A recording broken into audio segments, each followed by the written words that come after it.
members, can we then I take it that we support those apologies as read.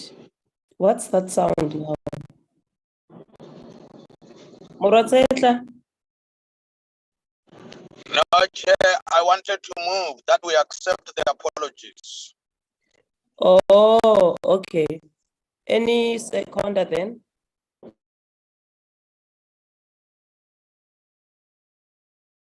Chair, seconded. Okay, thank you very much, Rosina.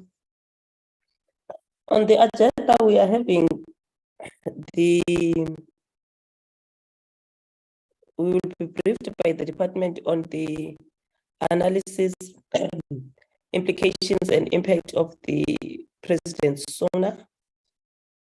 And then after that, we are going to be briefed on the updated status on the BELA bill in terms of processing and also the preparations of the public hearings as we are moving to provinces, starting from this weekend. So this is how our agenda is. Can I then have a mover and a seconder to adopt the agenda?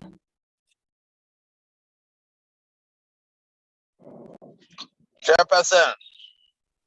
Yes, and Moratsetla.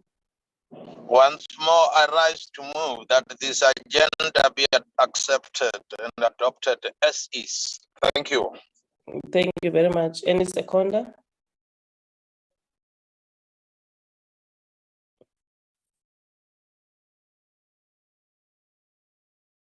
Chair, good morning, Honorable Chairperson, honorable members, the DM, DG, and the team, and our parliamentary staff. I move to second the move to adopt the agenda as it is. Thank you. No, thank you very much, Honorable Adwans. Because that is now the agenda. Without wasting time, DM, can I allow you to do a political overview? Thank you, DM. Recording in progress. Chairperson, thank you very much for this opportunity. Good morning to you and greetings to all the honorable members of the Portfolio Committee, and want to thank this opportunity to come before the Portfolio Committee to come and present the analysis, implications and impact of the SONA on the budget of the year 2022, 23, 24. So we, as the department, currently, we are in a healthy state, if I may put it. We're in a healthy state, except some pockets of issues that will happen here and there, accidents which will involve learners on scholar transport, sometimes bullying that is happening in schools among our teenagers, and of course, the floods that are taking place in the old Transvaal, if I may put it, because the provinces that are affected will be Gauteng, Mpumalanga, Limpopo, part of Northwest, which are the provinces that are within the old Transvaal. That's why I'm saying that. But so far, yes, there are floods, especially in the area of Nkomazi local municipality, because all the rivers are moving down to the Indian Ocean, to Mozambique. So some learners do not access schooling, and some they even risk to want to cross the flooding bridges, which is a challenge. But we did issue statements that they must not, if really where you used to cross, you find that it's full, don't attempt to cross that. So like in the Eastern Cape, Coffee Bay area, schools, learners are affected, where 2 people died due to trying to cross rivers. In KZN also, yeah, because the rain affected also KwaZulu-Natal. So that's what is affecting us. But generally, the sector, education sector is in a healthy state, except those few pockets, which the president, of course, has declared the state of disaster in terms of the floods. Roads have been wiped. We can criticize, but these are the repercussions of the climate change. So, Chair, we are here today, and I know that what I'm talking about is going to affect, of course, the budget. What I'm talking about over more than even the SONA itself, because what is contained in SONA is nothing, there's nothing that is new that comes from wherever. All the things that the president speaks about in his SONA, they emanate from the cabinet level. And in cabinet, all ministers are there and their entities. So there can be nothing that comes out of the mind of the president to say, I just think of talking about this. When he mentions things about early childhood development, it will obviously emanate from the department itself. Then the president, of course, might give a directive in that cabinet to say, this is what I want to see. And it will never be a surprise that we say now it's not in the budget, because the process of APPs are not done yet, concluded yet. So the financial year will start on the 1st of April. So, which means all the issues that emanated from SOPA should be incorporated in the SONA of the president, should be incorporated in the plans of departments, because even yourselves, Chair, in the portfolio committee, we have not yet started with the process of approving our APPs. So when we bring the APPs, you must also check if we've incorporated everything that the president has said about the department. But now I'm with the team, Basic Education Chair.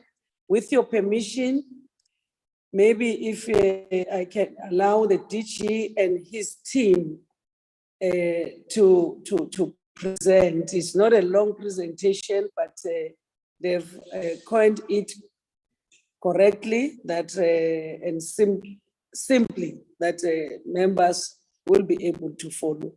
With your permission, Chair, if you allow the DG to come in. Thank you. Yes, DG, you can proceed.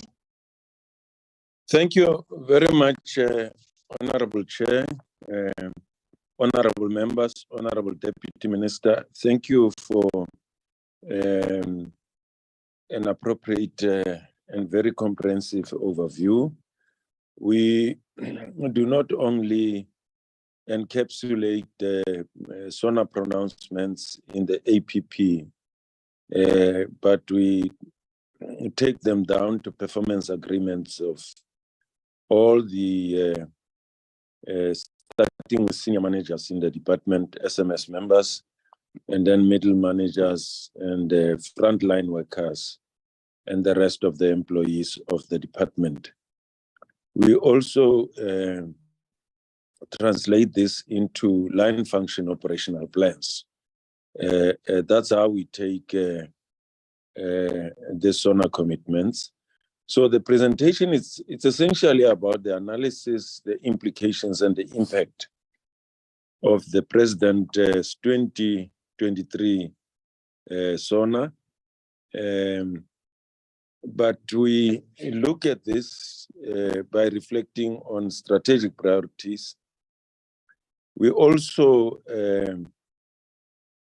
include the introduction, which is our mantra, essentially what we use in most instances when we present on our performance, because this introduction provides strategic direction to us that there are three cardinal areas that we really need to focus on in improving the performance of the system. And Dr. Stephen Taylor will briefly go through that. We also track the implementation of the SONA commitments. Managers who are responsible for each of these commitments are in the meeting to provide whatever information that is required. But Dr. Stephen Taylor, who's the head of our research in the department, will lead the presentation. We meet every month where I play the role of the minister and the deputy minister and oversight structures of parliament. And each of the managers would then present and questions would be asked on progress made in terms of implementing the SONA commitments. As the deputy minister correctly pointed out, it's a very short presentation of 39 slides. We usually present very long presentations, but for today, it's very short. We'll juxtapose the 2023 SONA pronouncements and commitments with previous SONAs. If you allow me, Honorable Chair, Honorable Members, and Honorable Deputy Minister and colleagues, to then invite Dr. Stephen Taylor to take the meeting through the presentation. Dr. Taylor. Thank you, DG, and good morning, Honourable Chairperson, Deputy Minister, and Honourable members of the Portfolio Committee. If I may just share my screen, please do let me know if you cannot see it, and if you do not see it in the right view. Should be showing in a moment. Do slideshow, Steve. Yes, Otherwise it's up. It should be up. Can you see it yet in slideshow mode? Not as yet. It is up, but not slideshow. Okay.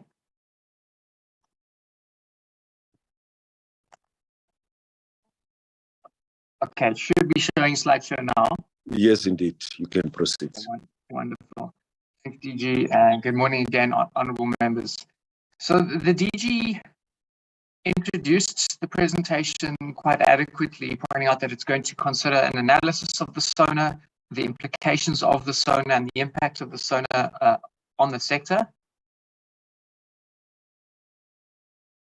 The background will be covered in the first section of the presentation. We'll also contextualize the SONA in terms of the progress that has been seen in the sector in recent years. We'll show how the SONA contributes to give direction to government priorities in the context of other plans and priorities.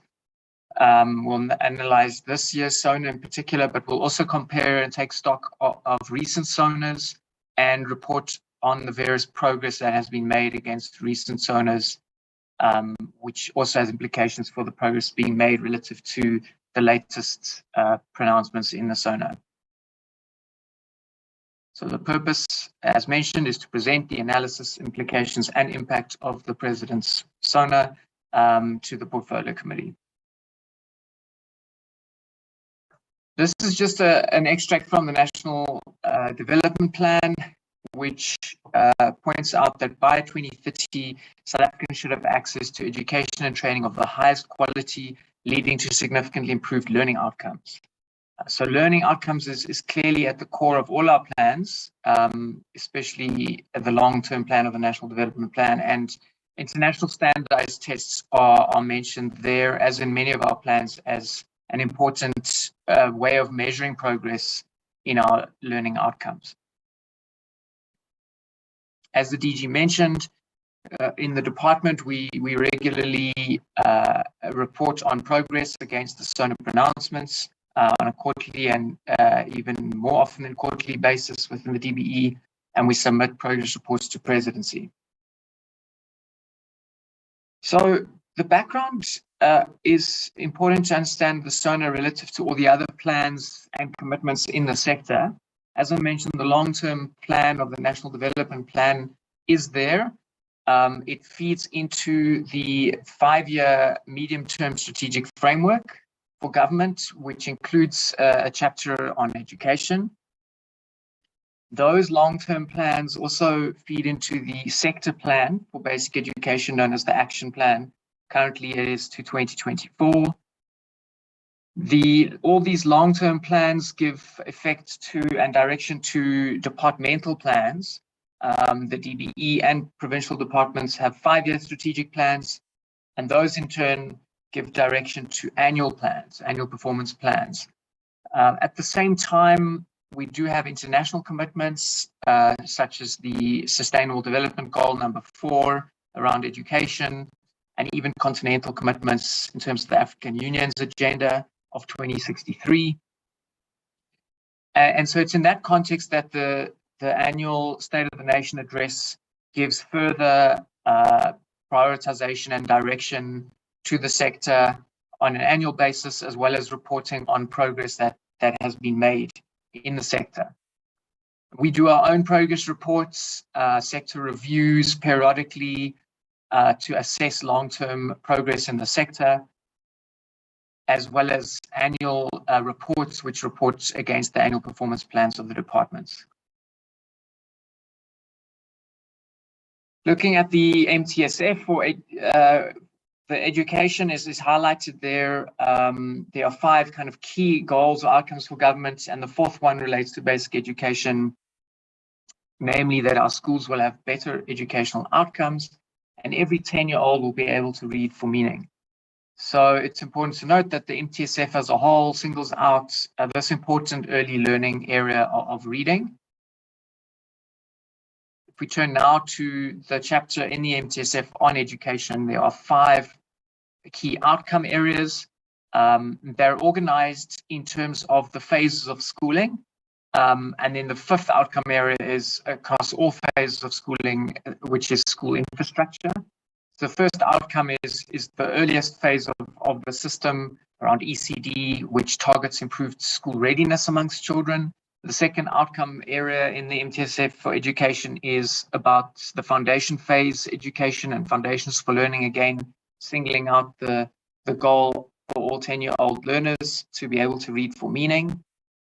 The third outcome looks at the intermediate and senior phase and looks for outcomes from the grade 9 level onwards, namely that youth should be better prepared for further studies in the world of work. The 4th outcome focuses more on the FET phase and targets youth leaving the school system more prepared to contribute towards a prosperous and equitable South Africa. And then, as mentioned, the 5th area is around school infrastructure. This diagram highlights the action plan, which is the sector plan to 2024. As with previous sector plans, this is the 3rd of its kind. There are 27 goals, and these goals are very much aligned to the other plans, the NDP and the MTSF. The first 13 goals all have to do with improving learning outcomes. So these are the goals which are about the outcomes of the basic education system, which is learning. So the goals, for instance, in the early grades are around grade 3 literacy and numeracy. It moves through the system to look at matric outcomes, such as the numbers of grade 12 bachelor passes, the number of maths and science passes, for example. And then goals 14 to 27 are all about how we are going to achieve those learning outcomes. These are goals related to the things we need to do in the sector and measuring progress in those areas that are supposed to be drivers of improvement. Examples are ensuring that all schools receive the minimum funding allocated, improving school infrastructure, improving teacher job satisfaction and professionalization, avoiding excessively large classes, to name a few of the goals. So those are the long-term sector plans. How have we been doing in recent years? If we look at all of the of UNESCO's 6 widely acknowledged dimensions for education quality, namely access, redress, equity, equality, efficiency, and inclusivity. Pretty much on all of these indicators, the long-term trend in South Africa is positive. Whether it is the percentage of young children gaining access to early childhood development opportunities, or whether it is completion rates of primary school or completion rates of grade 12 or access to university, all of these indicators have been improving over time. They've been becoming more equitable, with improvements driven mainly from the historically more disadvantaged parts of the system. There's even been improvements on quality. At the same time as we've seen increased access to schooling and participation in schooling, we have also seen improvements in international assessments such as TIMSS, PILS, and SACMEC, which measure the quality of reading or maths or science outcomes at a particular grade level. And all of these assessments have been revealing improvements over the last 15 to 20 years. Of course, we do know and acknowledge that the overall level of quality is still low and unequal, but it's important to understand that it has been improving, even though it is not where we want it to be at. I mentioned the TIMSS study, the Trends in International Maths and Science study. The latest one was 2019, and we've been seeing improvements since 2002 in this study. In 2002, for example, only 10.5% of grade 9 learners achieved a minimum proficiency level in mathematics. And this has increased to 41% by 2019, which, although it's not where we want it to be, it's amongst the fastest improving countries, if not the fastest improving country in the TIMSS assessment. And similarly, the PILS results, which speak about reading, have improved since 2006 to 2011 and to 2016. We've had improvements. We still have low overall levels of learning. And the committee may also be interested to note that the next PILS assessment is coming out later this year. The data was collected in 2021. And of course, we hope to see continued improvements, but we're also aware that not only in South Africa, but for many of the countries participating in PILS, there's a question about the impact of the pandemic. The data was collected late in 2021, so would have been just at the wrong time in terms of being substantially affected by the disruptions to schooling that the pandemic created. So turning towards what we know about the impact of the pandemic, because this is, of course, a big part of the context in the school system at the moment. In South Africa, as with in many countries, almost all countries, a lot of teaching time was lost in 2020 and in 2021 with rotational timetabling in our case. It seems as if the most affected group of children were actually the younger children. The biggest drops in attendance rates at educational institutions were observed amongst young children, 4, 5, and 6-year-olds. They were less likely to attend ECD programs. There was perhaps a delaying of entry into grade R and into grade 1. But what is interesting to note was that despite some of the initial concerns and fears around dropping out of school, as the statistics have been coming out, we actually have seen that the participation rates amongst older learners, 16 to 18-year-olds, was actually increased during the pandemic. And we think this is partly because of the lower grade repetition rates that we saw at the end of 2020 and 2021, with meaning that more learners were retained in the system, more learners progressed from grades 10 to 11 and 12. And as a result, that is why we've seen more NSC candidates in the last couple of years. In 2022, we saw more candidates, more passes, more bachelor passes than ever before. So there does seem to be an improved efficiency, perhaps almost an unintended benefit coming out of the pandemic, with better retention in the system, more candidates having the opportunity to write the NSC exams, and many of them passing. And so the longer term negative impact of the pandemic seems to have been on learning, especially in the early grades. We have seen in the areas of reading and the areas of maths, samples from certain provinces have shown quite significant learning losses. for children in specific early grades compared to the same grades before the pandemic. And this is likely to be the long-term challenge for the sector as we recover learning losses. But despite the big challenges of the pandemic, the system proved resilient. And the NSC results of 2022, I think, are perhaps the best example of that, where, as mentioned, we've seen more candidates, more passes, more bachelor passes than ever before. Some of the statistics are highlighted here, and the president also spent some time on the NSC results in the SONA. We saw, if we look at the long-term trends, there's been a doubling of passes since 1994. We continue to see that girls make up most of the NSC passes. Girls are much more likely to reach grade 12, more likely to write the NSC exams than boys, to the extent that there's actually a concern around the performance of boy learners now. We've seen more learners qualifying for higher education, including even amongst the so-called progressed learners. We've seen more learners in correctional services writing and passing the NSC, more learners with special needs who are getting bachelor passes as well. And importantly, the biggest improvements in the system have been from amongst Black African learners and quintile 1 to 3 schools. And the president actually referred to this, calling it something of a silent revolution.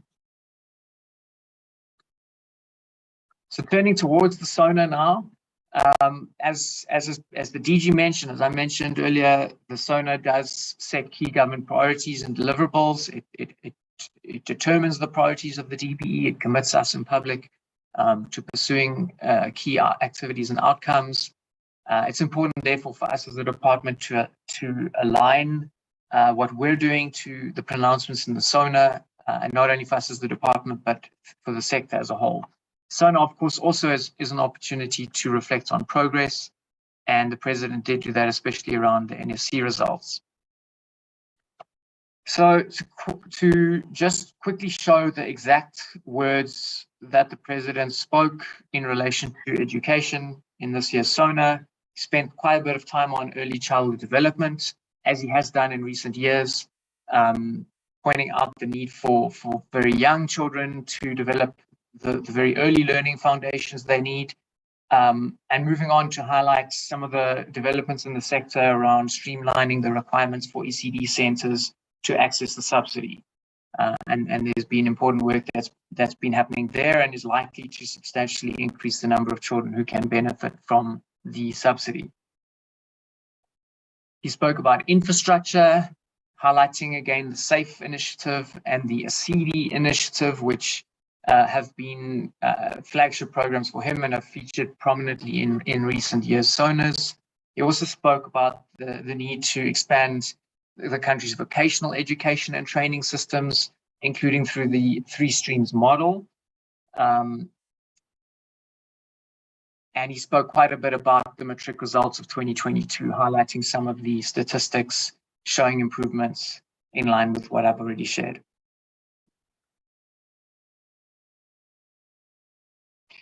So how does this year's SONA compare to recent SONAs?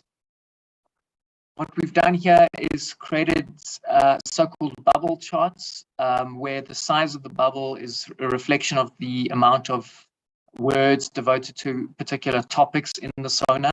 And we've done this kind of bubble chart analysis for the last few years.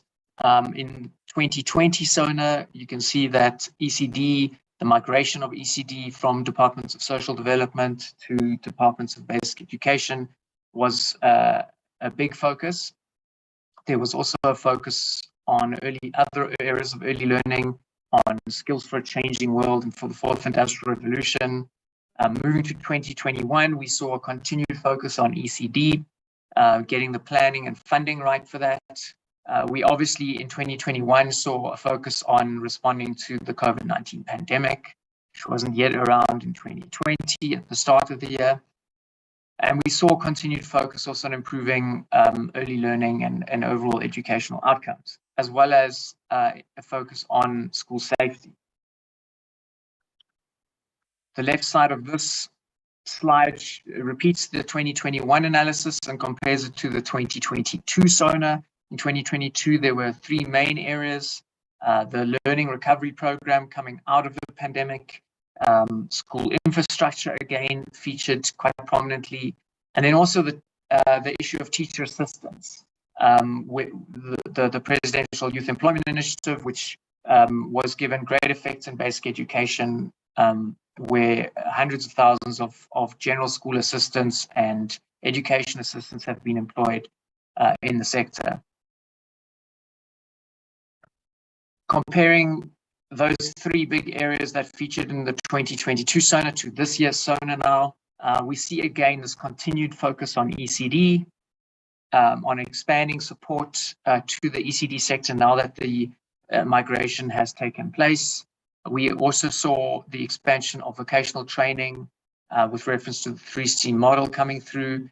Again, the SAFE and the CD school infrastructure programs were mentioned, and this time you spent quite a lot of time compared to previous years discussing the matric results. The next section of the presentation just highlights some of the progress that we've been making as a sector against these big themes, these big areas of commitments in this year's SONA, but also recent SONAs. The first area being ECD. As the department has taken over many of the responsibilities for ECD, the focus shifts towards improving the quality of ECD in the country. And there are 5 main strategies around which we hope to improve quality. The first is around implementing the curriculum for children from birth to 5 years. The second is around expanding access to ECD programs across a range of programs, a continuum of programs over the age range.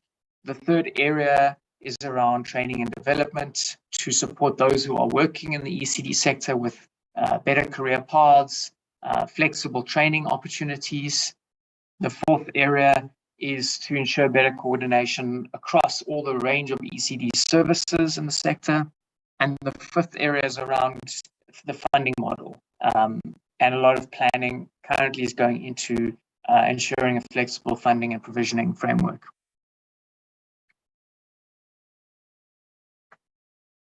Some of the areas of progress that are being made is we're currently investigating within the ECD sector the possibility of a presidential stimulus package. This is still something that is not yet a funded plan, but we are investigating the possibility of doing something in the ECD sector. Then around planning for funding in the sector, one of the things that's recently been conducted in partnership with the World Bank is that we did a public expenditure and institutional review of the ECD sector, and this has pointed to some of the challenges and potential ways forward within the ECD sector and funding, speaking about the role of the equitable share for paying subsidies as well as the conditional grant. It has also highlighted some of the challenges around funding in the sector, such as in certain provinces, lower expenditure on ECD. Part of getting improvement in the sector is having good planning systems in place and good information systems. And in that regard, we've recently signed an MOU with an organization called Elifa Labantwana, to help support us with the long-term development of an ECD management information system. This builds on the work we've done in the last few years to do a census of ECD programs, which has given us a much better base of information now to understand the shape and size of the sector. We are also working with the Vangasali campaign to ensure better registration of ECD programs. Further progress around planning for the ECD sector is that we're developing a quality assurance and support system. And these are being developed based on some of the initiatives in the Eastern Cape and the Western Cape. Work has also been going on for drafting the second Children's Amendment Bill to review the norms and standards within the sector. And lastly, we are going to be conducting an implementation evaluation of the National Integrated Early Childhood Development Policy. We've already got a terms of reference ready for a service provider to help evaluate that policy. Turning now towards the area of reading, which has consistently been an important area of early learning highlighted in the SONAs and features prominently in other plans. The first area of progress is around the research and evaluation that has been led by the department in recent years to understand how better to improve reading outcomes in the country as a whole. And here we have various impact evaluations pointing to the value of providing structured support to teachers through lesson plans, through additional reading materials in all the African languages, and through professional support to teachers. We're playing around with experimenting with different types of support to teachers through, for instance, coaching, through getting the departmental heads in the foundation phase to play an internal coaching role and to lead professional learning communities within schools. Another area of work that has been done recently is that we've been developing reading benchmarks in each of the African languages to indicate the level of skills that children need in grades 1, 2, and 3 to be able to ultimately read with meaning by grade 4 or the age of 10. And the particular measures of performance or the benchmarks depend on the language. And cannot just be appropriated from English. And so quite a bit of work has gone into developing these benchmarks in each of the languages specifically. And this now we're now looking at how teachers can use this in the classroom and how as a sector as a whole, we can monitor the progress of the early reading skills so that we can ensure we are on track to also be improving in terms of the outcomes of children reading with meaning. Other areas of programmatic support in reading include the Primary School Reading Improvement Program, which has been implemented for a number of years, and the next year of funding has been secured to train a number of teachers in grades 1 to 3, as well as a large number of subject advisors. Another program that we've been doing is the Reading Champion program, which is using some of the young people that have been employed in our schools recently to help encourage a culture of reading and enjoyment of reading amongst children. Other campaigns are also going on at a societal level to raise awareness about the value of reading, such as the Read to Lead campaign, the National Reading Coalition, the use of virtual book clubs, and the provision of book collection boxes. Turning towards the area of inclusive education, the Directorate for Inclusive Education has focused on implementing inclusive education across the system. This has also included trying to mobilize any out-of-school children, children with disabilities who are not attending school and who should be, as well as improving admission processes at district offices. There's also been support to improve teacher qualifications and skills to ensure that teachers are trained to support with the identification and screening and support of children with special needs. We've collaborated with various organizations, including the British Council, DHET, and other particular higher education institutions, and trained a number of teachers on areas like South African Sign Language, autism, and Braille. And we're implementing the CS policy to ensure that we identify and address any learning barriers in children. There are some challenges that have been noted in this area around, for instance, spaces in special schools, and also enough support staff at the district level. The three-stream model has featured prominently, including in this latest SONA, and some of the areas of progress that we can note are firstly around increased enrollments in technical subjects in the last 3 years. We've provided statistics there for 6 technical subjects, and in each of those cases we see quite significant increases in enrollments in those subjects. We've also developed a number of partnerships within the sector to support us with rolling out the 3 streams model, such as with the Sasol Foundation and with DHET Skill Centers, as well as the National Association of Schools of Technology. Focusing in particular now on the GET band, there's been work around developing and finalizing the curriculum and assessment policy statements for 37 GET subjects. We're also piloting 13 vocational subjects across 105 public ordinary schools in grades 8 and 9. There are 74 schools of skill currently offering occupational subjects in the GET band. A further 268 public ordinary schools are piloting the general education certificate. And this is another area of work that is going on, the development of the general education certificate, or GEC. And currently, as mentioned, a lot of schools are piloting this. There's also been work in developing learning and teacher support material to support vocational and occupational education, and a large number of books have already been completed. And lastly, 46 provincial coordinators have been trained on the occupational and vocational curriculum. Challenges in the rollout of the 3-stream model to include subject advisors who are trained to support the new subjects, as well as funding for teacher training on all of these new subjects.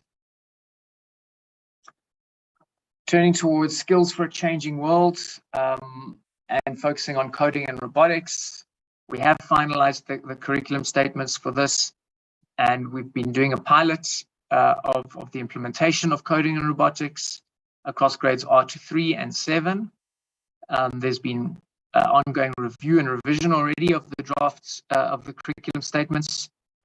We've provided LTSM, including coding and robotics devices and kits. Lesson plans have been made available.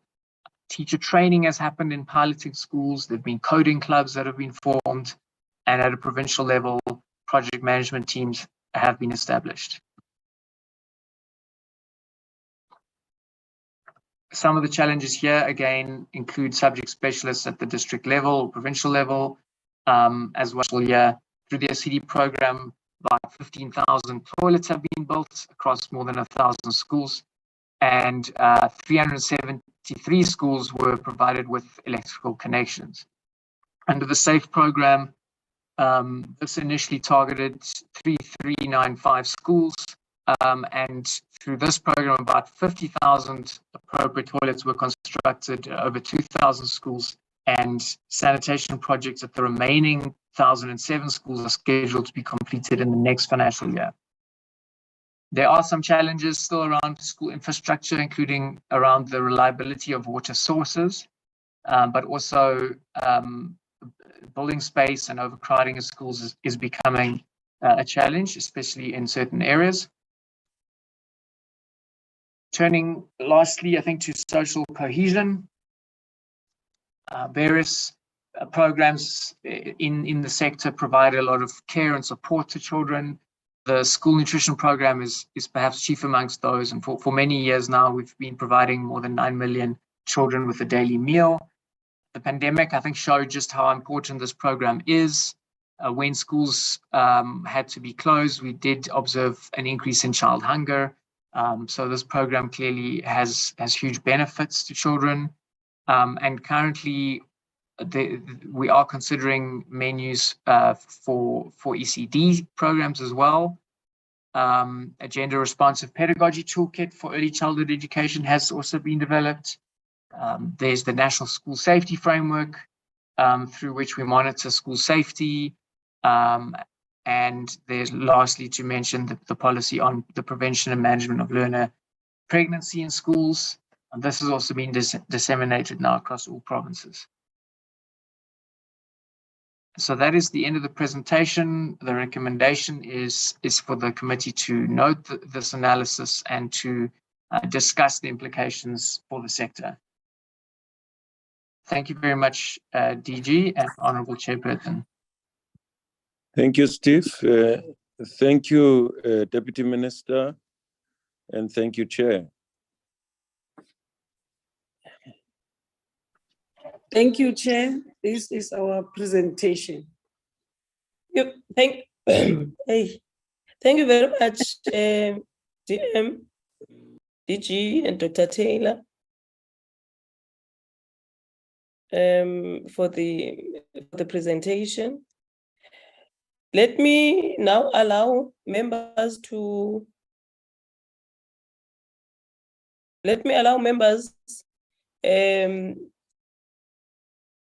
that have an input to input.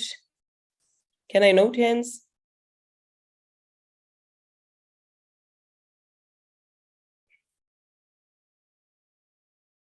Arisiami?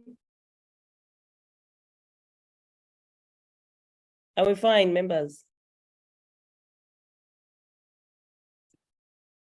I see the hand of Honorable Van der Walt. Over to you, Honorable Van der Walt. Thank you, Chair. Good morning, all colleagues, including our department's officials.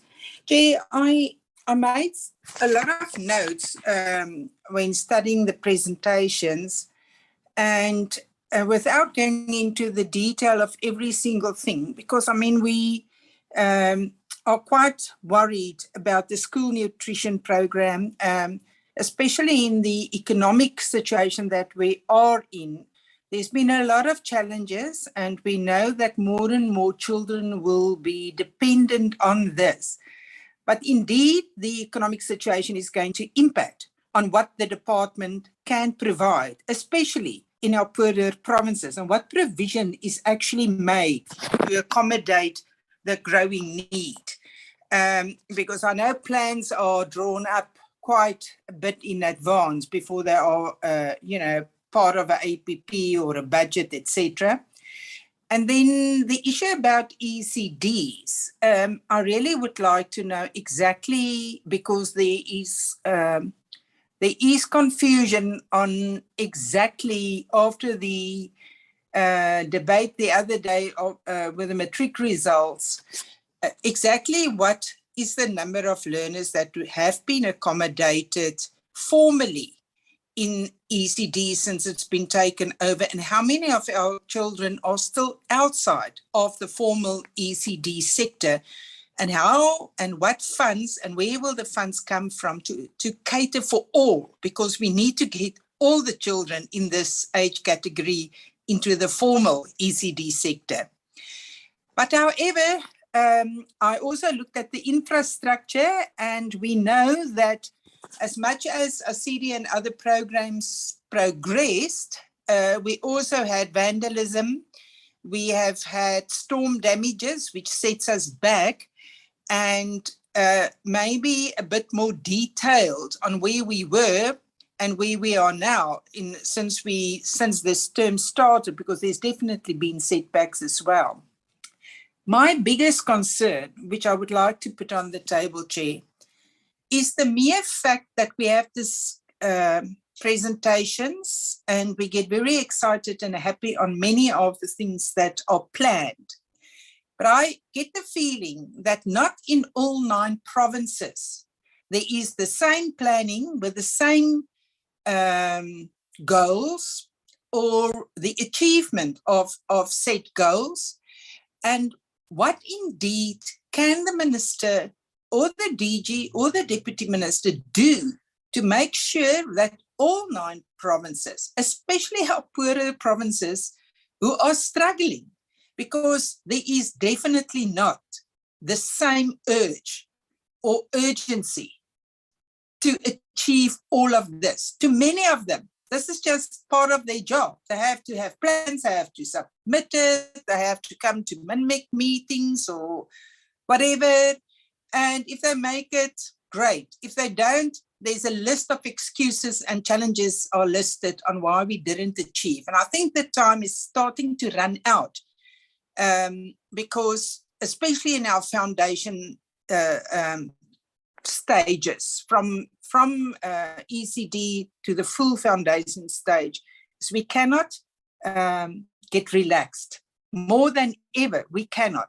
As you know, we don't believe the real pass rate is is what was announced. And I think this brings the challenge just very close to our hearts, that every single province and every single person that is appointed in education departments must be on the same level as what is presented to us in this committee. Thank you, Chair. Honorable Itzia, thank you, Fanwa. Thank you, Chair. My audible network and Rapama. Siyakuva, Baba. Thank you, Chair.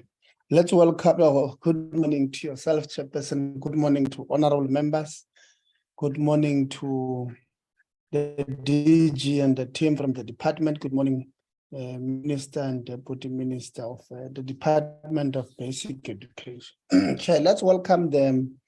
The presentation from the department. And I think at some point we must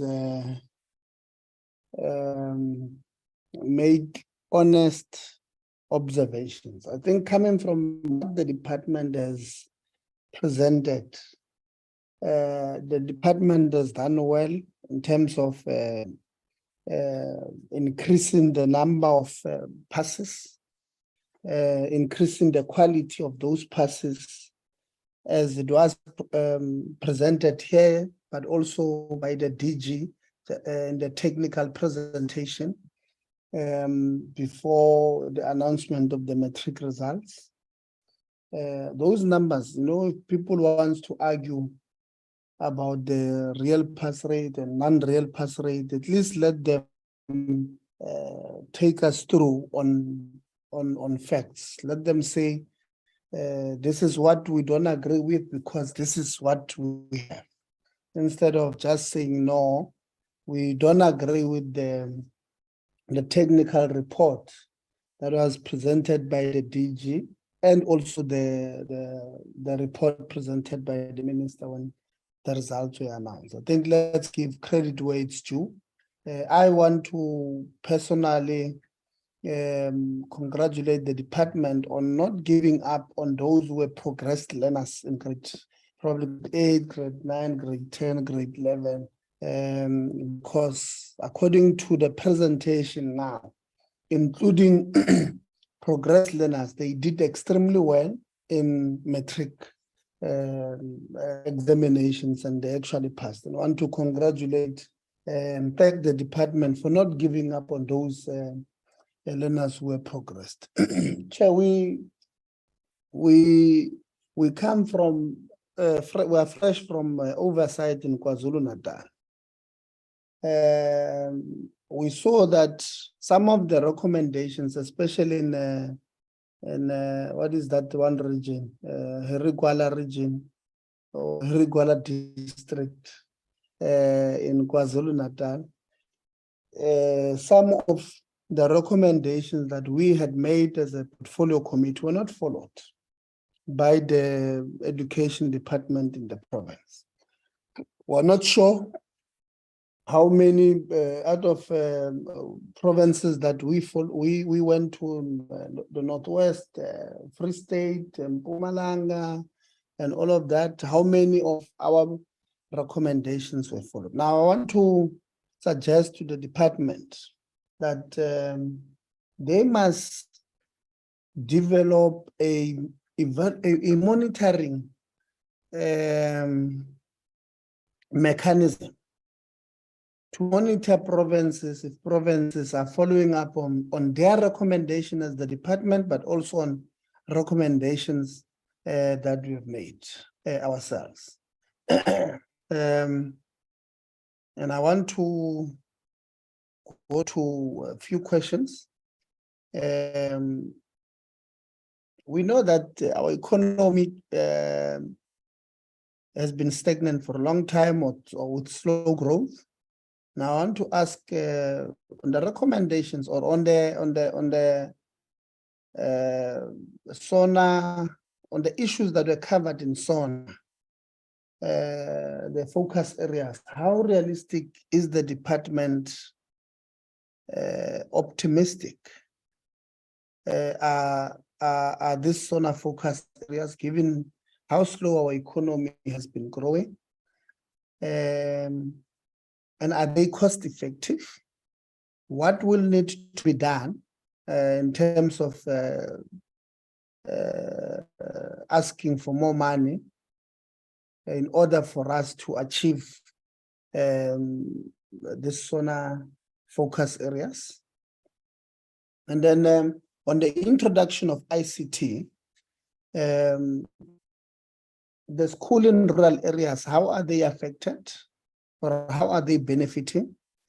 And I know that it might be possible, but I'm going to ask them anyway. It might be possible for the rollout to happen at the same time, given the cost issues and the growth of the economy. Do we have any schools that are excluded on ICT? If yes, how many are included in the country, and can they give us a breakdown per province?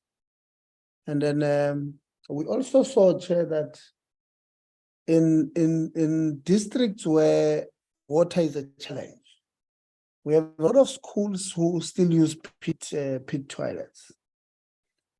We'd like the department to give us the numbers, schools per province who are still challenged by this, and what is it that we're trying to do, what the department is trying to do to help the situation or to avert this challenge.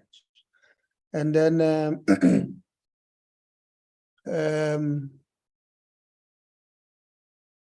there's this thing, man, of service providers generally who like overpricing when they're dealing with government. A case in point here is these ones who are doing service student accommodation providers in the higher education space. They're overpriced. They want to overprice government every second they get.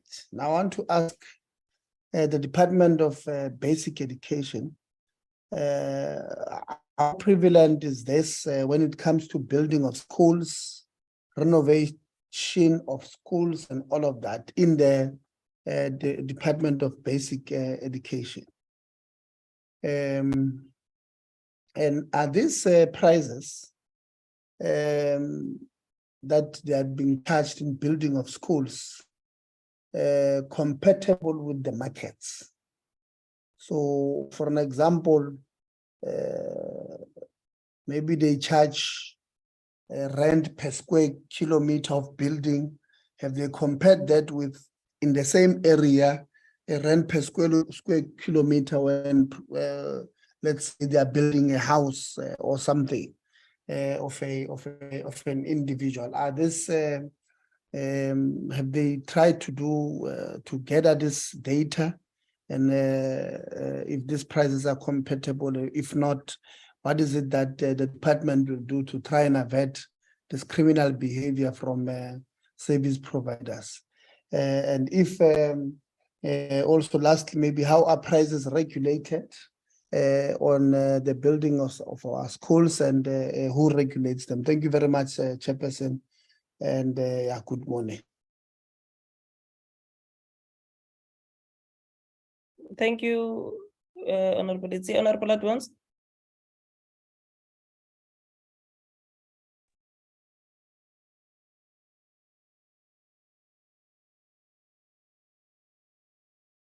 Honorable Adwans.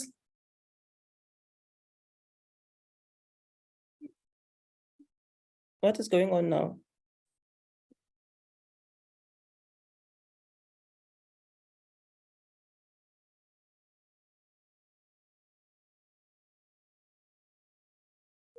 Okay, I don't know, maybe she doesn't have network. Huh?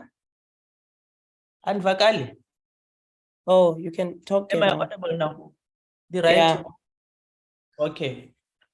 No, thank you very much, Chair. Let me also appreciate and welcome the presentation, and also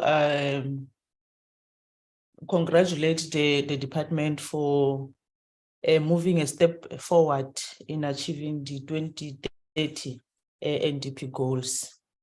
Chair, let me also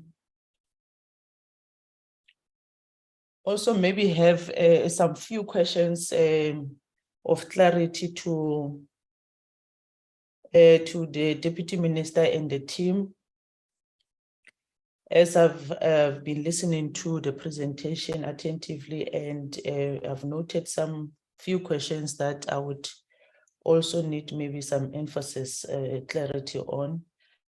Firstly, on the ECD migration, if maybe if it's not today, but if we can maybe get a presentation of a comprehensive report on the ECD migration ever since it happened on the 1st of March or 1st of April last year, or 2022.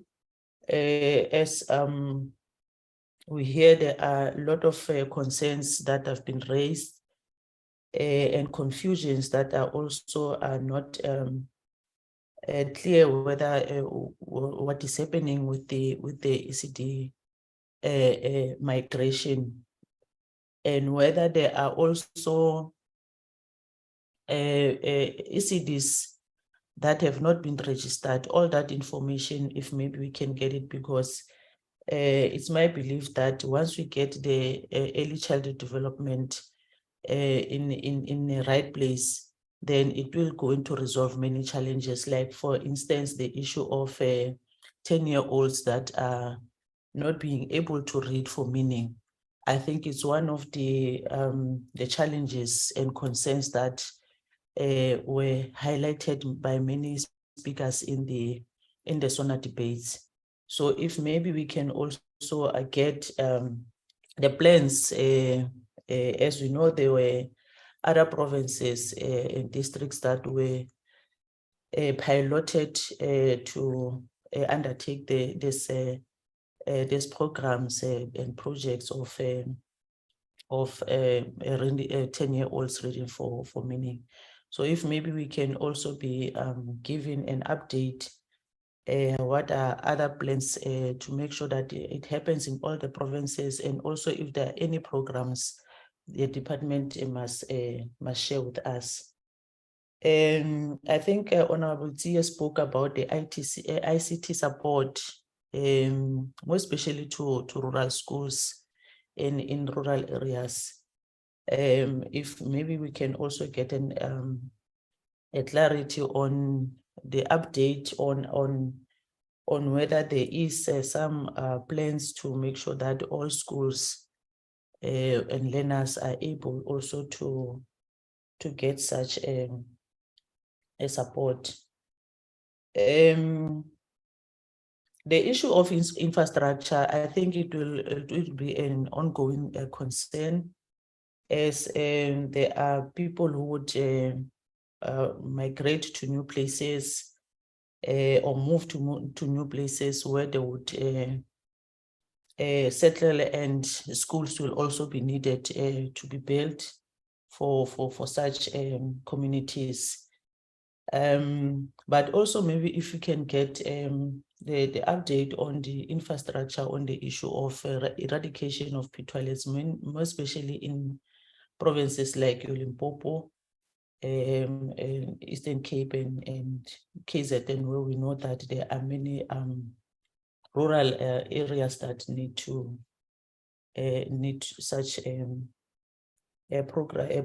toilets to be eradicated.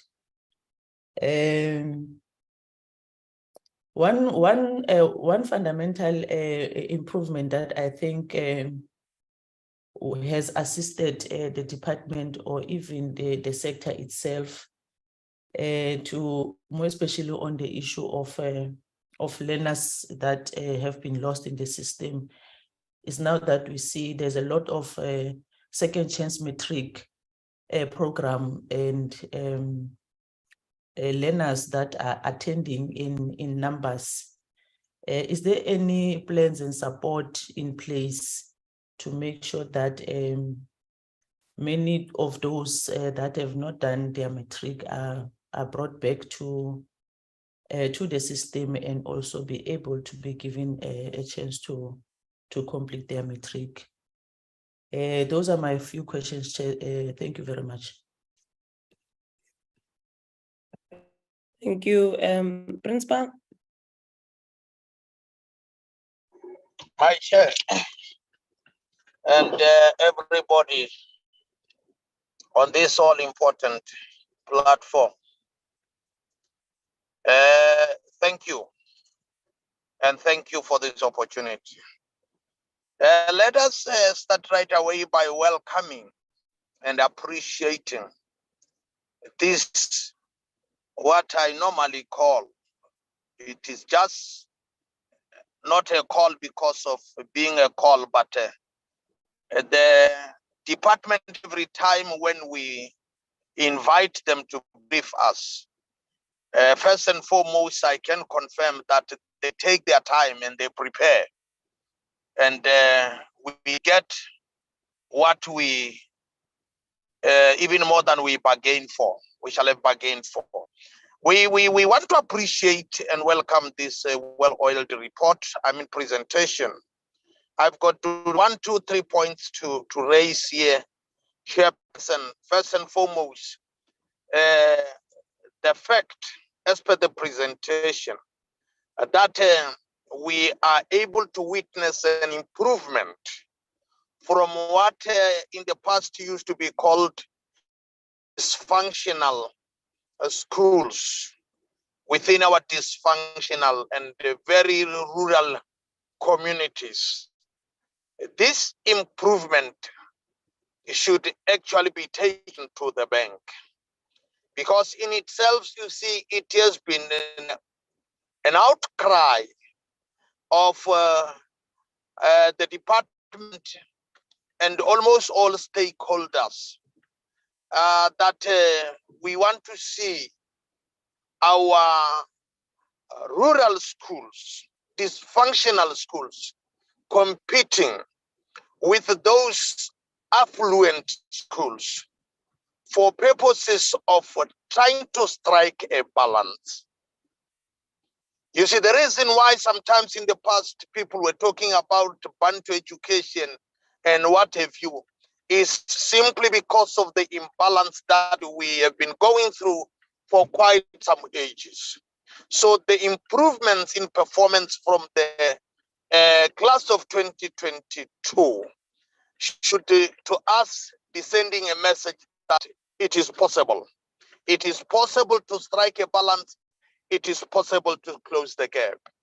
So we want to commend the department, but at the same time pleading with the department, you see, especially with regard to the infrastructure, to continue working very hard, that we close the gap, thereby making it a point that our former disadvantaged and dysfunctional areas, the west rural areas, they are being improved resources-wise, they improve so that they can be able to close the gap at our disposal.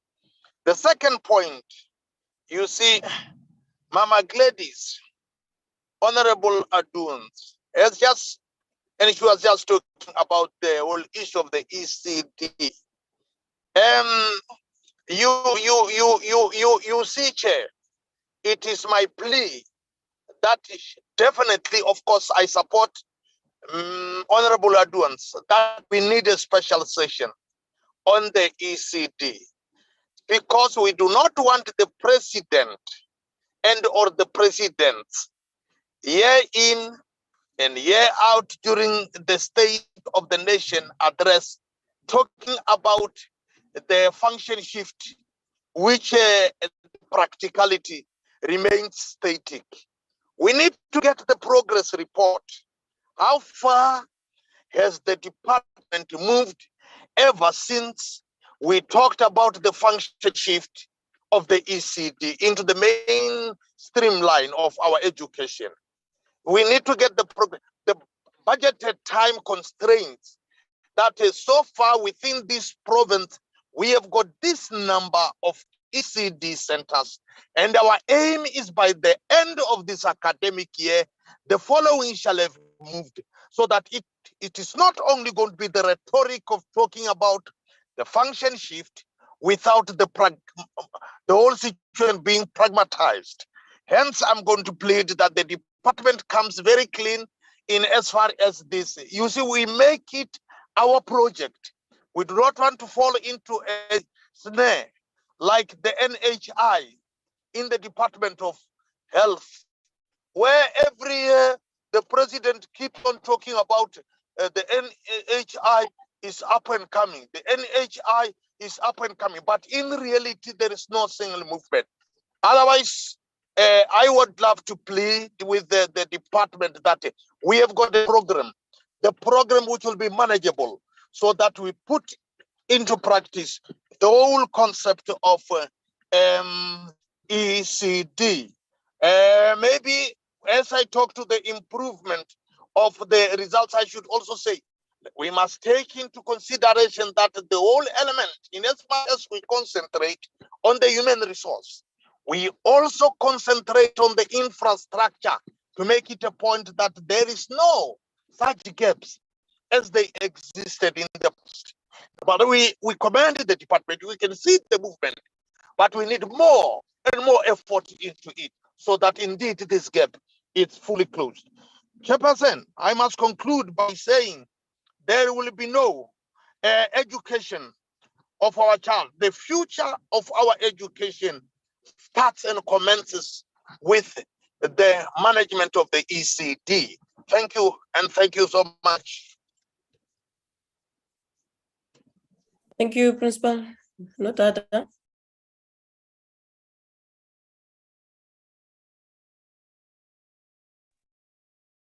Honorable noted.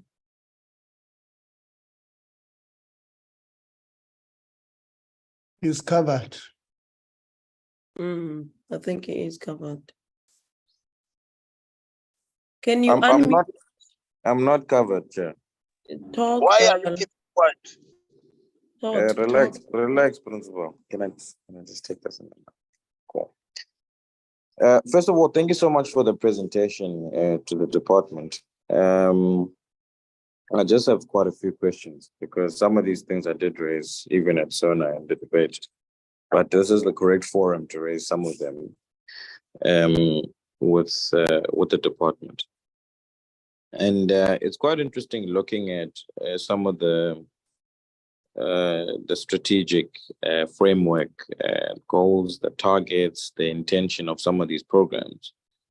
And I kept on hearing the presenter saying, you know, we've made progress since 2002, made progress, this and that. I don't think anybody would deny that there's some level of progress that has been made. But there are also issues that are glaring at us in the face, and we need to be frank and honest about them so that we don't beat around the bush and dilly-dally and trying to justify some of the poor performance in some areas, but rather saying what are the mitigating strategies to solve some of them. So I just want to start with the one that's obviously clearing the face, that we've got, the reading panel's report saying that 8 out of 10 grade 4 children can't read for meaning. And that obviously are the 10-year-olds that are referred to the strategic framework of the department, the strategic goals that have been put there.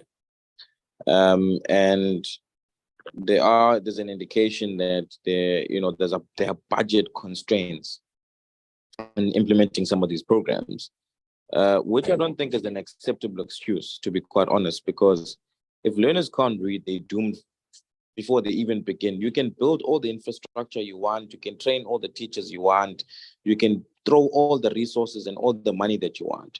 But if learners can't read and comprehension of the basic order, all of those things that you would have thrown money at become completely useless.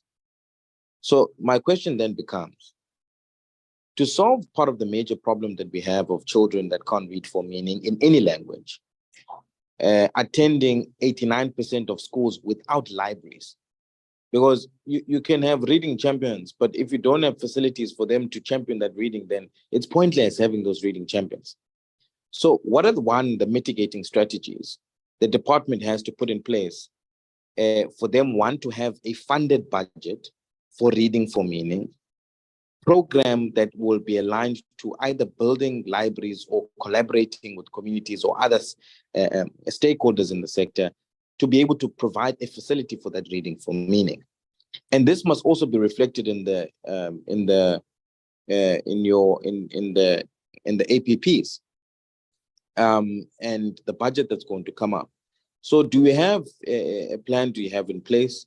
There is a suggestion that was made to say, how do we turn some of the EAs to become reading champions in this regard? And I've seen a presentation saying that some of them have been used as reading champions, but the reality is that almost 90% of the schools don't have facilities for learners to read for meaning, let alone material. I mean, I went to Loding Primary School in Mpumalanga, and the teachers were saying that, parents want these children to study in isiNdebele, but there's not even one book of isiNdebele in our own library, the little library that we've created ourselves in the school. So really, this thing of, saying, yeah, there's more improvement in this and these results. I mean, there used to be 10% 5 million years ago, and therefore, we've made the improvement. Sure, fine, let's recognize that. But the reality is that we're not where we need to be, because the net result of all of that is that you then find that along the way, you lose a large number of learners, or their outcomes in terms of quality of their depth and understanding of work actually deteriorates to a point whereby some of them even decide, I can't cope with this amount of work because I can't comprehend what is being said. Let me rather leave the schooling system, or let me rather accept the fact that I'm going to have poor quality outcomes and I'm going to end up sitting at home joining a lot of people that don't. And that's the reality. It's not a made up some sort of perception. Go to Kolobeni, go to Matatiel, go to different places in Tsolo, where you see these realities. These are people's lives. The statistics that you say it's 10% that's improved to 41%, those are people. Those are real life young people. So if we come and sometimes trying to polish and pretend as if, nothing is as bad as it seems, whereas the actual problem is real, then we're going to have a problem. So that's the first thing around reading for meaning. And some of the proposals that I would like to put forward on this particular issue is for the department to look at, as part of the annual targets, how do they mitigate the challenge of 89% of schools that don't have libraries? Secondly, how do we get a budget, or what budget can be put in place to particularly focus on a strategy around improving reading for meaning, particularly for children in early childhood development, the foundation phase, and the 10-year-olds that we indicate that are in foundation phase that need to read for meaning by grade 10. And thirdly, is there a diverse method that can be done where those learners can be able to read for meaning in their own language? Some people were up in raw when I was giving them a practical thing that is being done in the Western Cape. And some parents from Khayelitsha, Delft, Mitchell's Plain, Bonnievale sent me videos of their children being taught how to read, extra 2 hours of reading during the week. And they were saying, you're right, my child has got a better comprehension and reading now because this is the intervention that has been put in place. And some people think it's a political tool that is being used. It's a fact, it's a reality that's being done because there's a challenge for people to read for meaning, for them to comprehend what they're studying. So the department needs to investigate some of those mechanisms that are being put in place, not just also in other provinces, but just generally as international best practice. Even in the countries that the minister mentioned in SONA, of Seychelles and other countries that are ahead of us, what mechanisms do they put in place to make sure that the learners actually comprehend and read for meaning, rather than making excuses as to, we've improved from 10% to 41%, which is actually still not enough.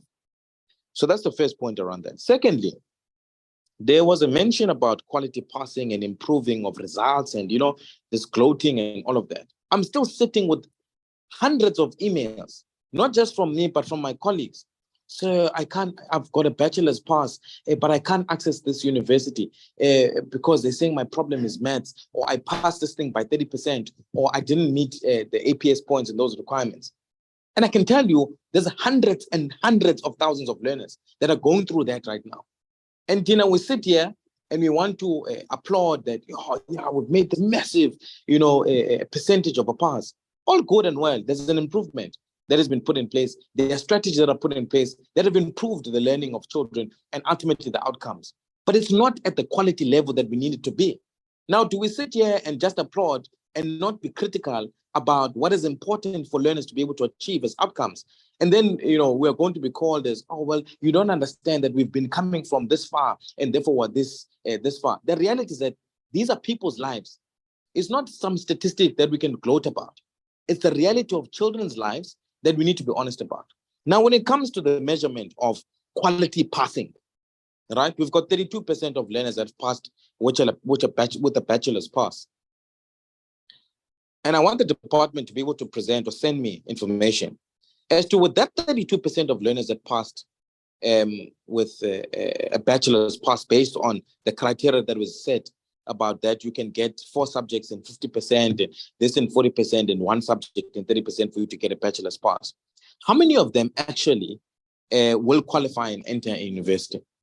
And I can guarantee you it's almost less than half of that number that will be able to access a university, or in fact, institution of higher learning to further their studies. Because TVET colleges may not offer NQF level qualifications at the same level of universities. And these are frank things that we don't talk about because we want to sweep them under the carpet and pretend as if these are not realities that do exist. But in fact, those are the realities that exist. So secondly, in link to this, can the department do an investigation or a research, as we like to call it, as to, is there a need to force children to pass at least 1 subject by 30% for them to get a better bachelor's pass? Or should we be saying that, the same criteria that they use and say the least subject you can pass with is 40% in line with whatever the strategic goals are of education, as well as further education and training, because that's what bachelor passes are mainly targeted for you to be able to study further, right? And secondly, in developing this criteria, at least for your mathematics and for your languages, you are not allowed to get less than 40%, whatever the criteria may be. But to just do research as to what do other countries do when it comes to a bachelor's pass for you to access a university? What is the criteria? Is it aligned with what we have to say a child has got a bachelor's pass, but they don't access the university? Are we not creating some false sense of hope that they are going to be able to further their studies when in fact, they are not going to be able to do that? The second thing linked to this thing of bachelor's passes, I've raised this in the previous meeting. I still don't understand what is this fuss about us writing examinations. What exactly are we trying to test when we're saying children must write an NSC exam? Because it's a cramming festival. Those that have the resources to cram the best will get the best outcomes. Should we not be moving to a continuous assessment method so that we measure the professional, personal, and knowledge development of that child on a continuous basis, so that if the academic pathway is not the one for them, but a vocational, occupational, or technical pathway is the best stream for them, we're able to channel them into those streams, rather than letting a child parked in the system until matric for them to realize that actually this was not my stream to begin with, because the aim for me was to be test how much can I cram, and I crammed enough throughout the years, but I can't cram enough for my matric outcome. So these are some of the conversations that we need to have, so that when we talk about annual targets, or we talk about annual performance plans, when we talk about budgets, we talk about things that will impact the lives of those faces that you put as percentage realistically, not out of some fictitious belief that they are doing well, when in fact we know for fact that those learners end up in our unemployment ranks. They end up living poverty. And we see them on a day-to-day basis. We get contacted by them on a day-to-day basis. As representatives of the people, we need to be honest about the outcomes of some of these challenges as announced at SONA. So these are some of the 2 areas that I've got profound interest in, Chair, that I get a response, and I will do a follow-up question if I don't get satisfactory answers on these things, because it likes to be given as, by the way, answers, and as if this thing is being politicized, when in fact it's not. These are realities of young people. These are realities of learners. And we need to be able to be honest about how do we solve their challenges. rather than taking these things emotionally. The third and last one, Chair, is on the, before I go there, is on the Pearls. I'm looking at the Pearls and Tim's results previously, and it's quite interesting. Some of these comments, how we use statistics to kind of favor our own view, where rather than painting them to be what they actually are. But I'm very keen to see what the Pearls outcomes will bring this time around, even though we know learners were affected by COVID. But the last thing I want to ask is in relation to the infrastructure methods. There's a mention of SAFE and ACD, and the presentation was done. The president in the previous SONA spoke about a new special purpose vehicle. I asked these questions before. The DG said, no, we engaged public works on this thing. We engaged the announcement by the presidency. There's still nothing on paper that says what this new special purpose vehicle will look like and how it will be funded and all of that. Again, this year, we're told about infrastructure that needs to be built and improved, but also there's still nothing that has been given to us as to what is the special purpose vehicle looking like that we're talking about. Where's the funding going to come from? Is it still safe in a CD? Is it still safe in a CD as a vehicle that is being used? Is it just going to be funded over? What exactly is being done there? And also, I made an example of a school in Stekstrom that was built for 20 million with smart boards. In fact, it was renovated for about 20 million from the ground up. It's got smart boards, it's got Wi-Fi, it's got all of that stuff. Some of our schools, there's a school in England, for example, it was built for about 52 million, in my own village, right? It's got none of those things, none of those features. The size of the school is the same. The number of classrooms, in fact, are less than the school in Stekstrom. So what method and mechanisms do we use for these implementing agents for them to cost our schools at such an exorbitant, expensive price? Whereas there are schools that are built for less than half that amount, that have got more to offer than our own schools. These are honest conversations we don't have. And maybe if I'm not a civil engineer, I'm not an architect, I'm not a builder for that matter, but I can guarantee you I can see something that is being exploited compared to something that's not being exploited. And I feel like some of these programs that we have that are hindering us from eradicating pit toilet, dilapidated mud and asbestos schools that are there is because some of these implementing agents that we have, that we give money to, build our schools for 3 times the money that we're supposed to build for. Now, if you're not honest about these conversations and you want to, sweep them under the carpet, do them at your own peril. But the statistics that you use to try and say we've improved this and that, there's better outcomes there, we've built the school, then just know that it affects real lives and real people's lives. And the effect of poor decision-making and poor calls and not being honest about the state of our education will ultimately affect these children when they are young adults sitting at home not having a job. And you can all paint a picture of, oh, well, the NSC is not necessarily for you to go and get to a university or go for, you must just be a good citizen. How are you going to be a good citizen when you're hungry in your stomach, when you have no job, when you can fall into a life of crime? Obviously, you're going to contribute to the bad habits our country has. So are we fine with that, that we're currently producing? Are we fine with the systems that we're using for infrastructure and not being able to hold people accountable for the statements that they make? Even today, I don't even know what that special purpose vehicle looks like. So these are some of the points that I wanted to raise, Chairperson. And lastly, suggest to the department, the Presidential Youth Employment Initiative, it's giving EAs to the department.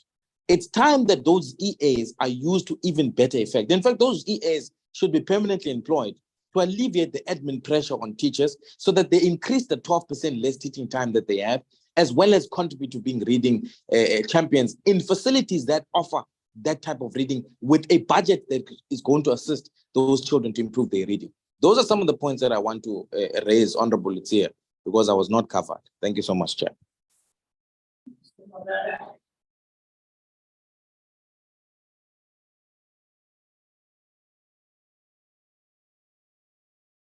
No, thank you very much, Honorable Notata. You can lower your hand. Thank you very much, Look, from my side, I think one wants to concur with the DM when she has said that the department is doing well. Actually, the department really has stabilized. And of course, there would be challenges because well doesn't mean that you are not going to face challenges. Well means that you are stabilized, and I think that's what we need to say with the Department of Basic Education, with all the challenges that are there. But there is a serious stability, whether it's because of whatever, whether it's because of having leadership being consistent, or whether it's because of the committed officials that are there. The reality is that there is stability in the Department of Basic Education. Now, from my side, few things that I would want to raise. You know, the issue of the school nutrition program that is being rolled out by the department, we don't really speak. I think we don't speak enough of its successes as the big program that is run by the department to our children. At the personal level, I'm from the Northern Cape, which is a fairly poor province, and one came to realize and appreciate the fact that should it had not been because of this program, it could have been worse for our learners. Just few kilometers from Kimberley, there is a rural school in Koopmansfontein. It's an area that is Koopmansfontein. It's a very nice school in a rural area. And I was speaking with one of the professors who apparently they've made some research in that school, and specifically on the school nutrition program. And they have realized that most of the children there are suffering from iron. You know, are things that we take light, we don't think that they are there. And when they have tried to go deeper into what is the reason for this, is that children, they don't get iron at home. They don't get food that has got iron at home. And the only meal which is prepared nicely that they get is the meal that they get from the school. Now, the only meat that they eat at school is the insides of chicken, like your chicken hearts, your gizzards, and that's the only meat they get from school. And that type of meal cannot effectively give someone an iron. But the story behind this is that, you know, some of us realize and understand that there are things that the department does which even the parents of those learners would not do. And one of the questions that we consistently ask, even when we are on oversight, is what time are these learners eating? And effectively, in most provinces, the department has managed to make sure that at least around 10 o'clock, the learners are getting food, which brings some form of dignity to those learners, which is a different case from me and you and our children. So one wants to say that there is the school nutrition program. It's a big program run by the department, but it is an effective and it is an assisting program for kids really that has got nothing, but who wants to be at school, and the type of dignity that it brings to those children, because they do not get any type of food which is prepared, and of course to them with love. Because as you know, one of the challenges also that we have in the Northern Cape is that many households, people are drinking, so they don't have really time to look into the well-being of these children. The second issue that I want to raise, and which is my concern to the department, is the schools which are referred to as maths and science schools. I think the department must also be cautioned that, when we build a school with an intention of being a maths and science school, or rather when we convert a school with an intention of being a maths and science school, we must at least be sure of the resources that are behind that intention.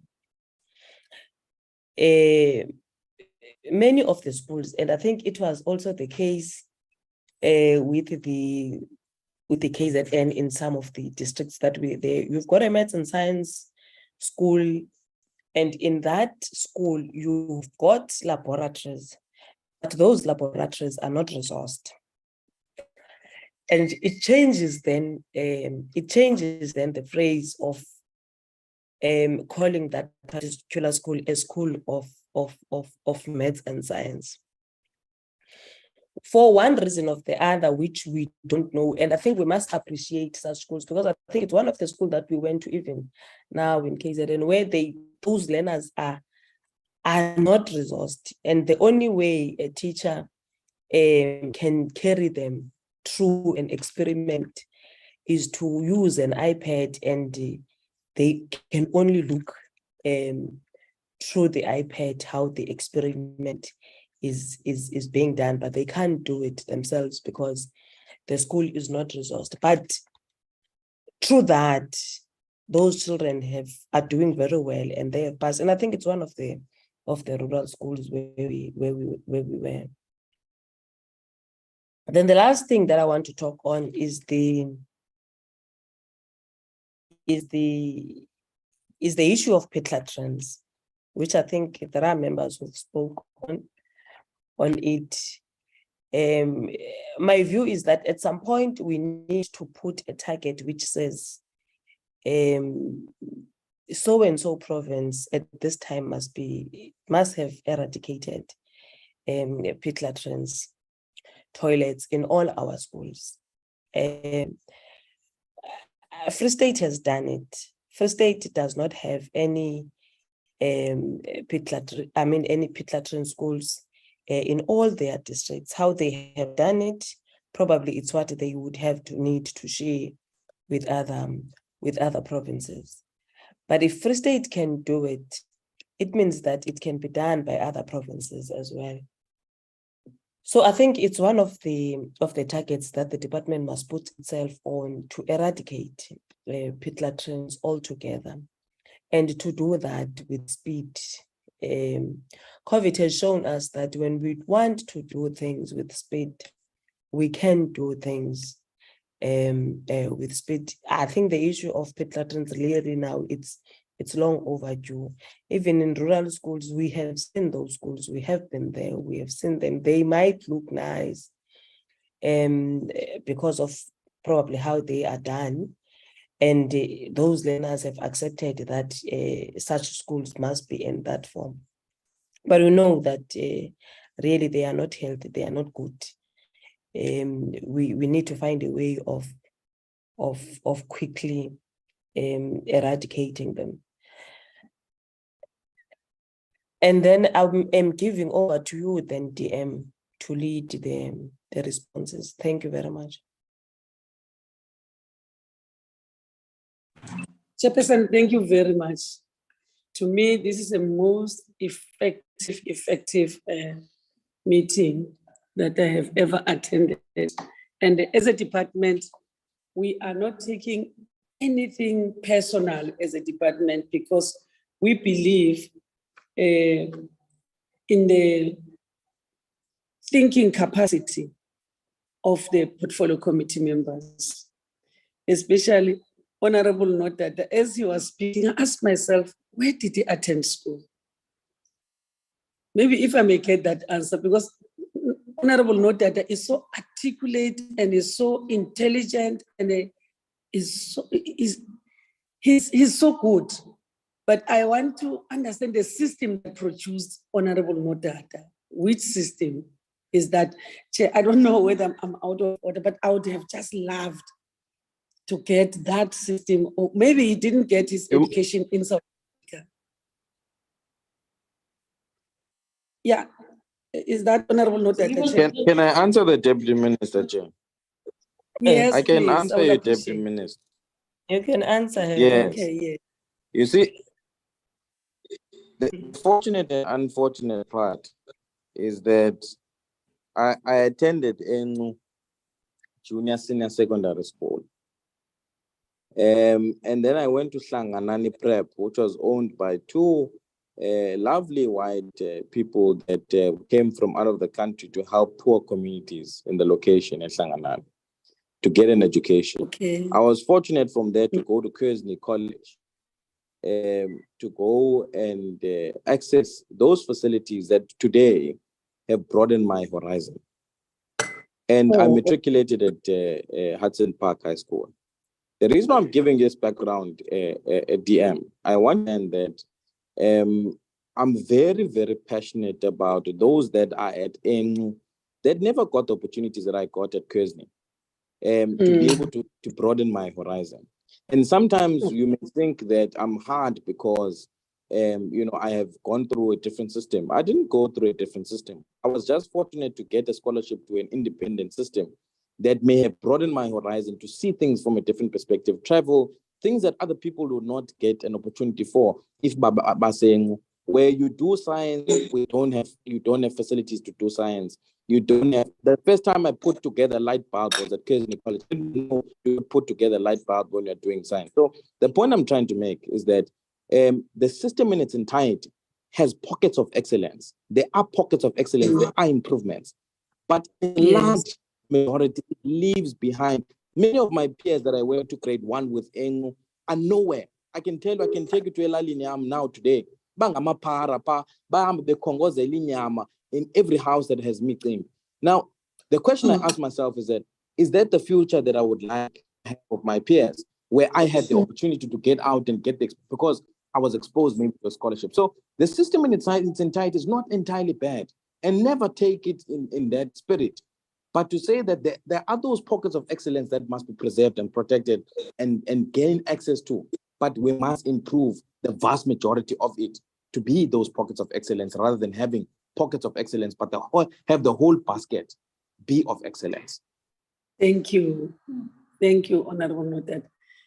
No, I'm happy that the system in the country also contributed to what you are and who you are today. And South Africa will benefit from you. And thank you very much.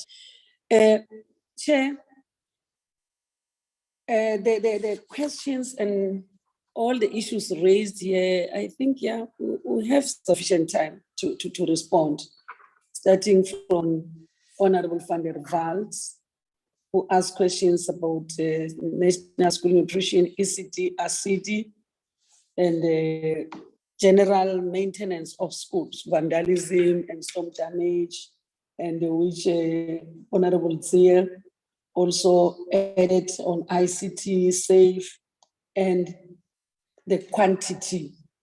What is that? Not quantity, the cost per classroom and cost for whatever. And the follow up on the recommendations made during oversight. I'm reading this summary so that the teacher will get exactly the issues that were raised, which Honorable Adons also added on the early childhood development, ICT, infrastructure, and the second chance. Honorable Morazela added also on the ECT with all the issues raised by Honorable Nodada.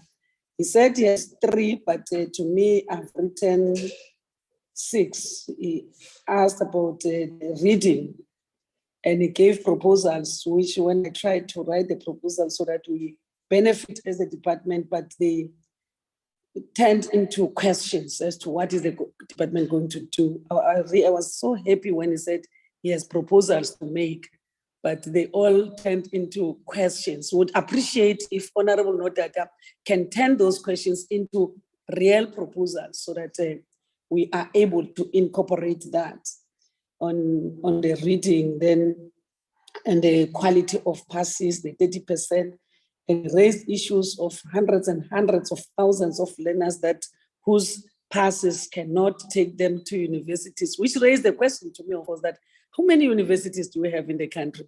Are they empty today as we speak? Because most learners who obtained level 7 in mathematics and physical science are roaming the streets because our capacity in the country is not enough to can take all the learners that have been passed by this department. That's why there were contradictions even in the SOPA debates. People saying we producing in poor quality education, but at the same time, they say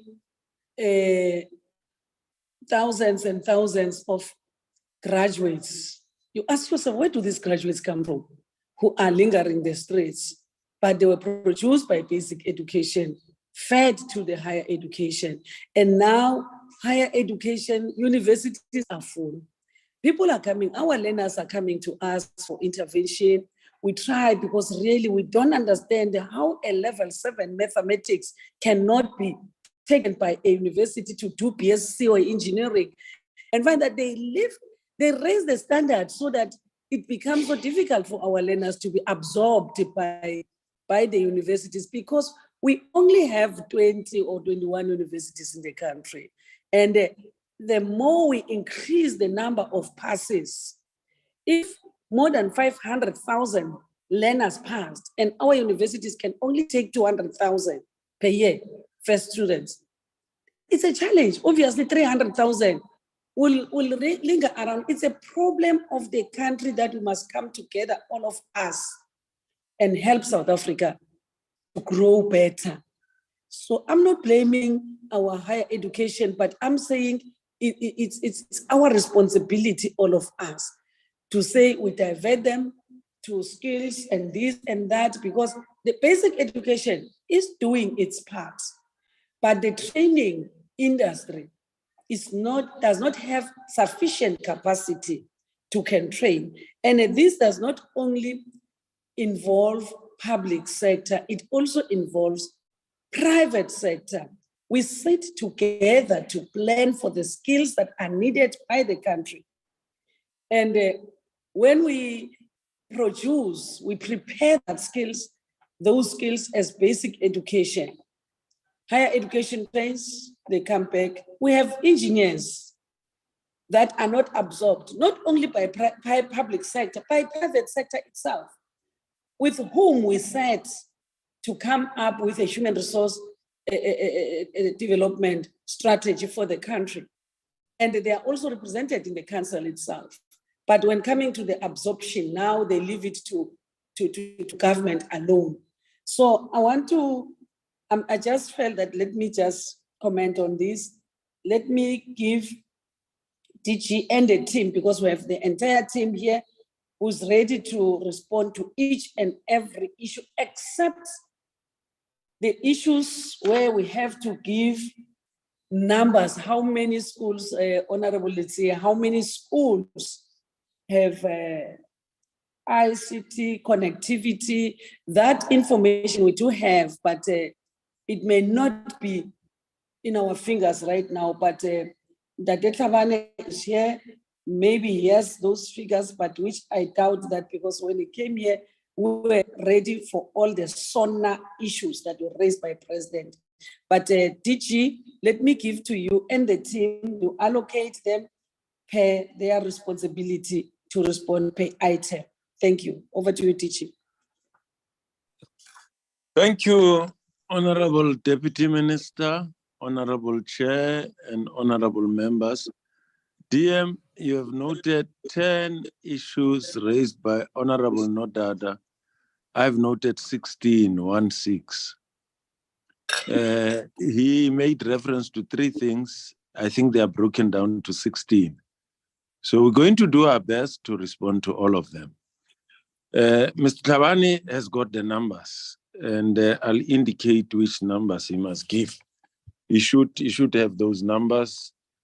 Our view is that if we come to these meetings, we bring our laptops, our iPads, and in instances where we don't, which would be very few instances, we will then go back, Deputy Minister, and get the information that we have not provided. In my usual style, I want to start with the chair, because the chair was the last one to ask questions. Maths and science schools must be fully resourced to reflect the imperative of such schools. I fully agree with the chair, but I want to respectively also indicate that we also have science kits that are provided, not necessarily your 4 walls of labs, because of issues of vandalism and so on. So science kits, you can take them and lock them in, or even take them to a place of safety. But experiments are also done virtually. As the chair has indicated, experiments done through iPads, where learners do not smell the chemicals and so on, but is done virtually. That's the latest method that is used. And I'm not surprised that the chair is saying, using that method seems to be working for schools. So schools do use that. Mr. Tabani will attest to it as well. Thank you, Chair, for appreciating the value of NSNP. I have shared with the committee before that when I was in the Northwest as the head of the department, we commissioned a study on the provision of NSNP. At that time, NSNP was not provided every day, it was provided on certain days. We wanted to check the reason for learners coming at school. And the findings were overwhelming to suggest that learners coincidentally happened to come and learn, but in the main, because of hunger and poverty, they go to school to eat for survival, and they were taking some of the food that they were eating for their siblings and other people back home. That's the value of NSNP. Dr. Stephen Taylor indicated that during COVID, starvation and hunger increased. The studies indicated that, and they attested to the value of NSNP. That's why we're taken to court, and we had to provide feeding, although schooling was not running during that time. So your observations, Chair, are spot on. Even people who said some learners might be suffering from iron deficiency, either syndromes or diseases, which are attributable to the diet that learners are exposed to in their homes, which does not afford them these important nutrients, or things that are very important for a balanced diet and their development as children. Thank you, Chair, for acknowledging that the system has stabilized. It has not only stabilized, but it has demonstrated resilience. I've said this before, and sometimes maybe we speak past each other. There are many challenges in the system. They are there and they'll be there for quite some time. And as we celebrate the progress that we are making, we must be woefully aware of the challenges that still lie ahead. The Minister and Deputy Minister are the first to remind us all the time that there is no room for celebration and basking in the sun forever. There's a lot to be done. The NDP is very clear on what we have to achieve. And we still have not even achieved half of that, of what the NDP expects us to do. We are the first one to acknowledge that. We will not bask in the sun of celebration forever and say we have achieved this without acknowledging our weaknesses. But as somebody said, we tell no lies, we claim no easy victories, but we do acknowledge the progress that we are making. I want to go to Honorable Muratsetla. Thank you also for appreciating the progress that you are making. It gives at least courage, especially to the foot soldiers who are in the meeting, who are close to the furnace of fire. One can say we are paid for the work that we do, yes, but also the acknowledgement and appreciation gives you more strength, courage to even do better and perform beyond your wildest imagination. That's how you motivate the public service that has a task of carrying the nation to what the National Development Plan says we must achieve. ECD function shift, we will come back, Honorable Muratsetla. Actually, we are ready. You call us tomorrow, we'll be before you. There is what we have commissioned called the ECD Census Index. According to Stats SA, there are 5.3 million learners of 0 to 5 year old who are supposed to be attending ECD programs. There are 1.2 learners who are receiving ECD programs which are provided by government, and 1.6 who come from wealthy families. We've also done a study that is referred to Thrive by 5. In other words, that study says only 35% of learners thrive by 5 who are of early childhood development program age, which means 65% of learners do not have the required cognitive development and physical development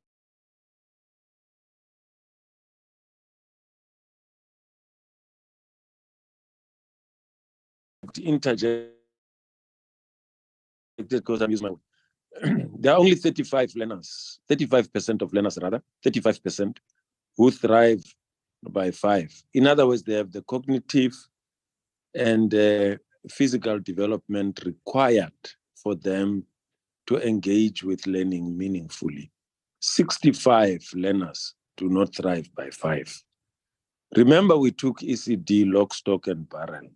We had to carry out the studies to tell us how many learners are out there and how many are in the system, how many come from vulnerable families, how many come from wealthy families. We have that statistic or data. I do support Honorable Muratsetla and Honorable Aduns that call us in, will come and share plans with you on what we have planned to do regarding ECD. Yes, Honorable Muratsetla, maybe you don't know as a committee, there are people who, when they saw the performance of what Honorable Muratsetla refers to as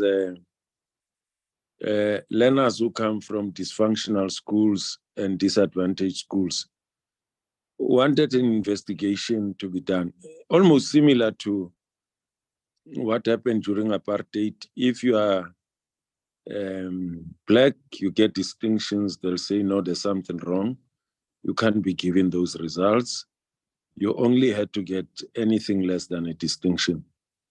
Now, truth be told, we know that previously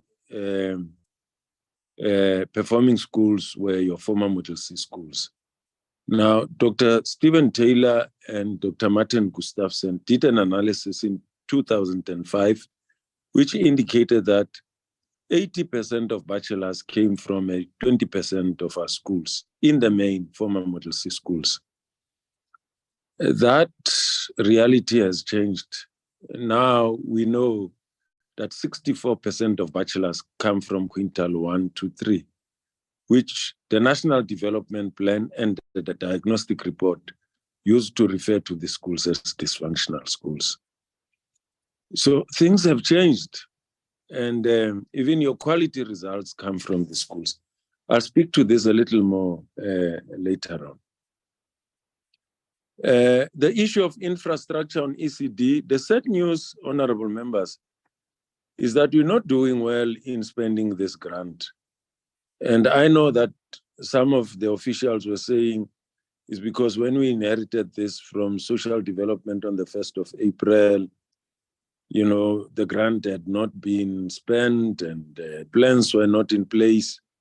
There is money for infrastructure for ECD, and that money must be spent. I agree with you, Honorable Muratsetla. If we don't invest in ECD, then we don't have